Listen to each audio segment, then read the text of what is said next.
Здравейте, приятели! Сега ще направя една тема. Съмнява ли се във вас и какво пораждате в него? Аз говоря винаги за дамите. Така го усещам, мъжете да обръщат. Ако има нещо специално, конкретно, което да кажа, аз го казвам. Така, съмнява ли се във вас? Така. И какво означавате за него? Така. Хайде да видим. Първо. Кой е той? Кой е той?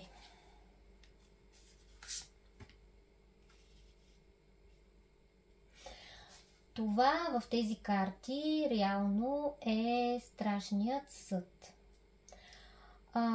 Така, този човек никак не е случайен във вашия живот. Той се е появил по някакъв начин, който вие сте усетили като съдбовен. Усетили сте много силна енергия в този човек. И този човек също така в момента може да се каже, че преживява някакъв катарзис, преживява някакви събития, които буквално все едно го правят нов човек. Този човек сякаш е открил неговия партньор. Този човек изпитва любов. Този човек е много логичен. Този човек е много... как да кажа... Този човек успява да се измъкне от някакви ситуации. Успява да бъде аналитичен. Успява така на много фронтове. Дори да плете паежини. Успява да се измъква от ситуации. Успява да бъде доста гъвкав. Друго. Този човек така има доста илюзии, фантазии в любовта. Също така е доста мечтателен, така да се каже. Доста мечтателен. Добре. Хайде да видим тогава какво е между вас. Какво се случва между вас.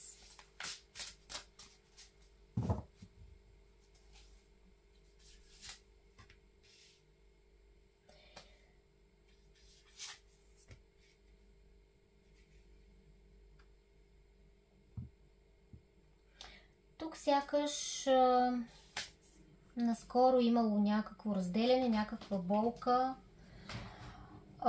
Тук сякаш така, или става въпрос за някакви любовници, които са в други отношения, или просто става въпрос за това, че вие сте се наранили, вие сте преживяли доста заедно, но вие сте се наранили и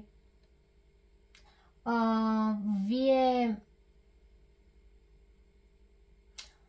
сте работили по тези отношения, но въпреки всичко сякаш миналото значи повече за вас от сегашното.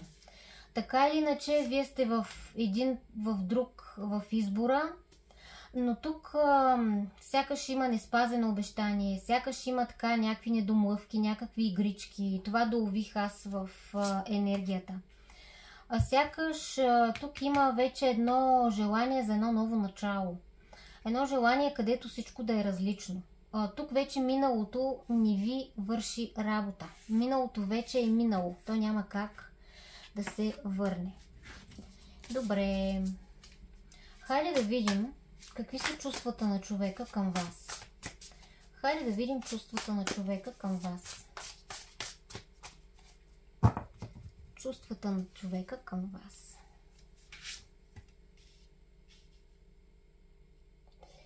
Супер! Това е слънцето. Ами човека, вие сте неговото слънце, вие сте неговата сбъдната мечта. Вие сте прекрасна енергия за този човек. И също така знае, че вие сте неговия шанс по асо на земята. Това всъщност е асо Пентакли. Много хубави чувства има към вас, така много силни. Но тук нещата, това всъщност е висящото положение. Тук сякаш нищо не се случва напоследък. Сякаш някакви такива любовни... Любов без... така, любов просто, защото е имало любов и то продължавате по този начин, без някакви действия. Просто не движение в любовта. Но чувствата само, че вие сте човека. Вие сте човека, но нищо не се прави. Сякаш така се отдалечил дори по някакъв начин, сякаш се отпуснал ли. Но има тук любов без действие. В чувствата знае какво означавате за него, но за момента някак не проявява някакви усилия към вас, някакви действия. Този човек.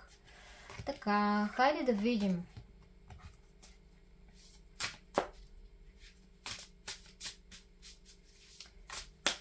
Хайде да видим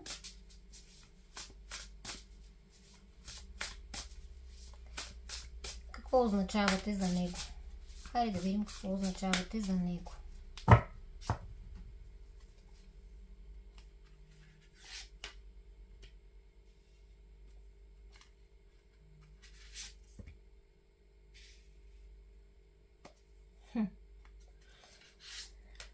Вие сте голяма хапка за неговата уста.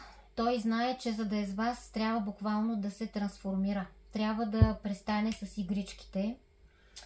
И трябва така да има едно равно даване и получаване. Трябва да има една справедливост тук. И той много добре го знае. И тук това е пазителя на мъдростта. Тук реално е висшия жрец. Тук трябва да бъде сериозен. Трябва да ви предложи нещо сериозно, за да се случат нещата между вас. Това много добре го знае. Без игрички. Трябва буквално да се трансформира. И може би затова в началото и видях, че този човек в момента е в някаква такава енергия на страшния съд, където трябва наистина да се прероди наново. Но хайде да видим сега дали се съмнява във вас по някаква причина. В чувствата ви или в нещо друго. Дали се съмнява във вас този човек. Дали се съмнява във вас.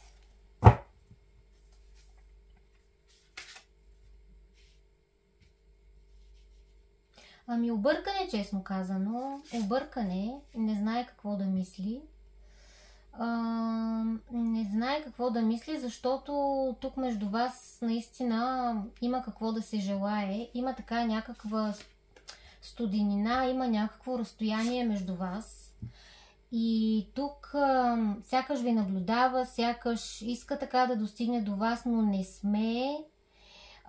Или пък също така имате някаква, като се видите, имате някаква такава болезнена комуникация, която пречи на тези отношения. Ето и се двойки, двойки, двойки. Човекът буквално е на избор. Буквално наистина има някакви съмнения. Я да видим още малко. Сякаш проучва, сякаш той трябва сам да обмисли ситуацията, да почувства нещата. Буквално така е седнал и мисли. Мисли дали си струва да води тази битка за вас. Дали си струва да буквално да пусне контрола и да се отвори към вас. Вие сякаш за него сте една мечта, но сте някак много далеч. Сякаш ви чувства доста далеч. Но този човек е готов да работи по отношенията, въпреки всичко. колкото и да се съмнява, колкото и да е на избор, човекът сякаш така избира да работи по отношенията, но също така някак ще има време, в което той ще трябва да мисли, да размисли, защото наистина не му е ясно. Наистина е объркан, наистина не му е ясно. Той ще направи една вътрешна интроспекция, ще види какви са неговите чувства за едно ново начало.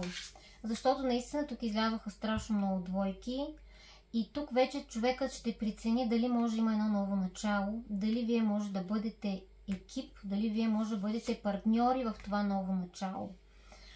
Дали тази енергия, ето вижте, енергията на Луната, тук има нещо неясно, определено се съмнява. Съмнява се дали ще може да продължите напред за едно ново начало. Но въпреки всичко човека знае, че вие сте неговия човек. Ето това е. Разминавате се някак в енергиите, съмнява се, чуди се, но въпреки това човека знае, че вие сте потенциал, че вие сте неговия шанс. Това видях по тези карти. Благодаря ви, че изгледахте и това видео. Бъдете здрави!